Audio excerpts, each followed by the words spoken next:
Ready. Here she goes. I knew it was going to be tough to go after Dana, so I was in the back doing all my secret yoga teacher exercises, like motivation and confidence and breathing and all that stuff. Is there It anything, inspired me. is there anything you would like us to do as an audience to shift the I energy? mean, just to give away my secrets, it's what you did. Yeah. Inhale, circle the arms up and overhead. Gaze up towards the thumbs. So that's whenever you want to energize yourself or raise confidence. And anytime you need to bring down the energy, get rooted, get quiet, think down. If you're in seated meditation, you need to energize. Visualize the upper half of your body. If you're in seated meditation and you need to chillax, you visualize the lower half of your body. We live in San Francisco, so I feel like a lot of you already know that, okay? But thank you, Mom. So I'm an educator, so I walk around with books. I'm a yoga teacher, so my car is outside and I have all my mats and blocks and straps in there at any time. So if this changes direction in a moment, I can run out and bring all that stuff in. So I like to talk about Dharma, right? My Dharma is educator. I'd love for you to raise your hand if you know what your Dharma is. Okay. So thank you for those of you who raised your hand. Let's first make sure we have a group understanding what the word Dharma means. So I want to hear from those of you who just raised your hand. Please tell us what Dharma is as a concept. Okay. Interesting data. Susan. Purpose. Thank you. It's purpose. It's your life's highest purpose. If you want to speak in terms of spirituality or God, it's what God puts you on this physical plane to do. It's the vision that you are meant to bring to life. As Marie Forleo would say, it's that gift that only you have, that only you can share with the world. Yeah, so let's try that one more time. Now that you know what the word Dharma means, can you raise your hand again if you feel like you know what it is? Okay, a couple more, and we're getting some of this. And for those of you who didn't raise your hands, we can connect afterwards, and I'll give you a journal prompt or something, and you'll figure it out. Or come to a 2.5-hour workshop. We'll figure it out. No. What I wanted to share with you this evening, and at first it'll make you throw up in your mouth a little bit, but then I'll give you the good news afterwards.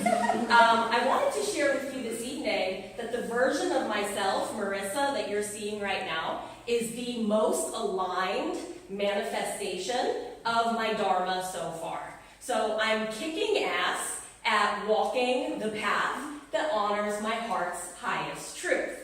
Okay, so San Francisco girl teaches 4 yoga classes a day. I'm really killing it. Like, I am living my Dharma. Like, could make you throw up in your mouth a little bit, right? So, but here's the part that makes it better, right? The title of my talk this evening, right, it's Living Your Dharma, the pros and the cons, okay? Okay. So one of the many ways I engage with people after they've done yoga with me or a workshop with me, they're like, oh, I want more. So we go to the reading. So we always start with Elizabeth Gilbert. I think I mentioned her the last time we were here. Thank you. Snaps. She is a great way, like this book about creativity, again, is about bringing your life's vision and your life's purpose to life, right? Bringing it, making it real. The pros and the cons. Well, give me a pro. What could be a pro of living your life's highest truth? Joy. Joy. Feeling centered. Feeling centered. Satisfaction, right? It's like Captain Obvious. It's like, I think I can tell you what could be good about this.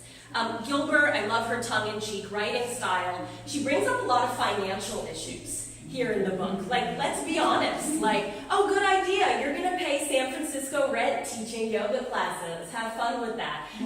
Or if you think about these things that honor our Dharma, they tend to be more out of the box. And I'm not saying that you can't earn a living creatively, because I'm in a room full of a lot of people who do that. But I think we can agree that when it comes to creative pursuits, the road to a paycheck is a little less linear.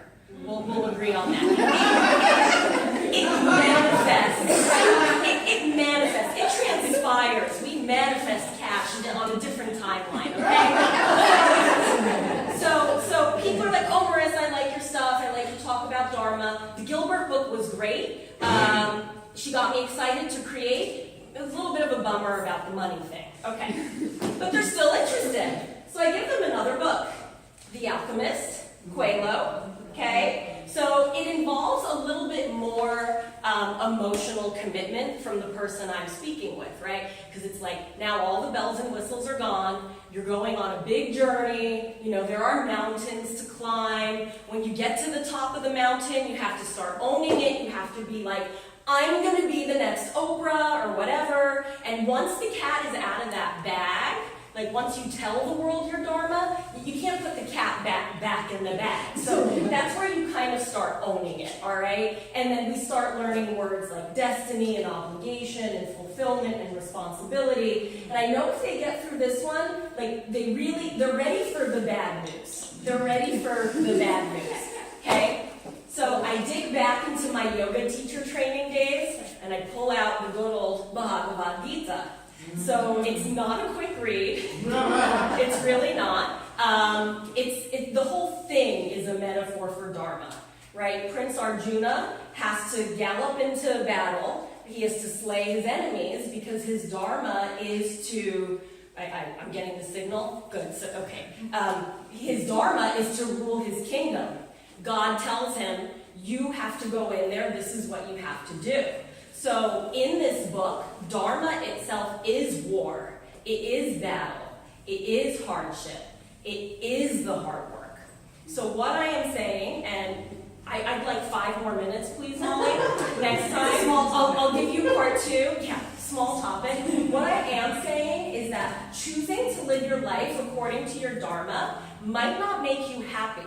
Because remember that happiness are these external circumstances. What I have gotten out of saying yes to a Dharma-driven life is that void and that used to be in the center of my chest, that place where I had dreams and then killed them and shoved them down and put them on the back burner for later. It's not a void anymore. It's full. It's full. So the things, that will make me happy, 5 minutes here, 5 minutes there, they're the same now as they were before, so my happiness level is about the same, but it's the interior that looks a lot different. Thank you so much.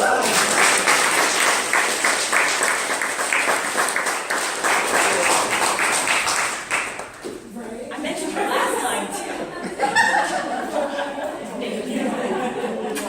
Lovely, lovely. Pros and cons.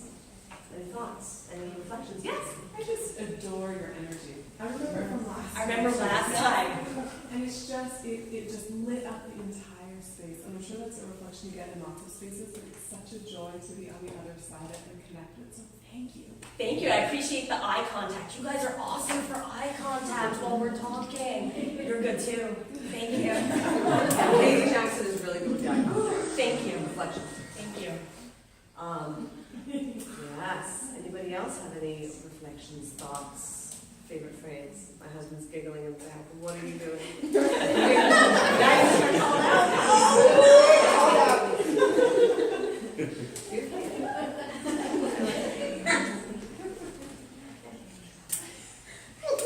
I had like an aha moment at the end because you were talking about Dharma. I'm like, I think I know what Dharma is. I don't know if you said this or you were leaning there, but I was like, oh, I can't even articulate the aha. The end, when you said, like, your Dharma doesn't mean it's not hard, or your Dharma, you know what I mean? And I was like, oh.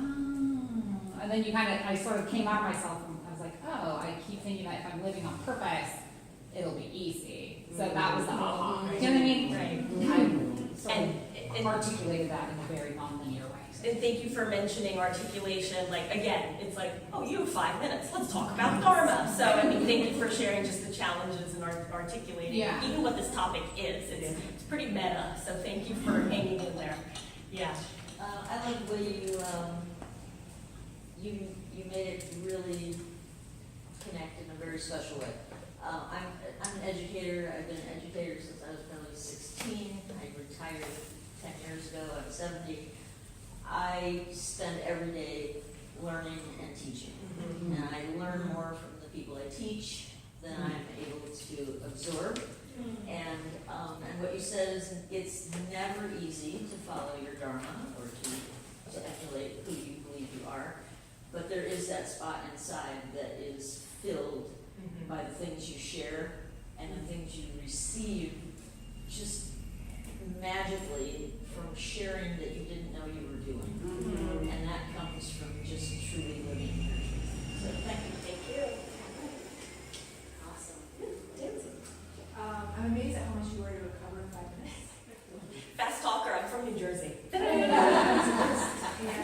really appreciate your honesty in terms of what living your Dharma means. Because I feel like a lot of people tell me, oh, go pursue your dreams, like do what makes you happy.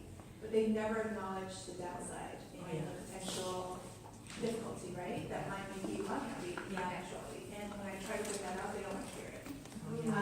So I really appreciate your honesty. I love that. Thank you. What was your name again? Especially the imagery with the war and Yes. the guy going off into war. Yep. My name is Nancy. Thank you. Yeah, I'd love to travel more. Thanks. Thank you so much. Thank you all so much. Thank you.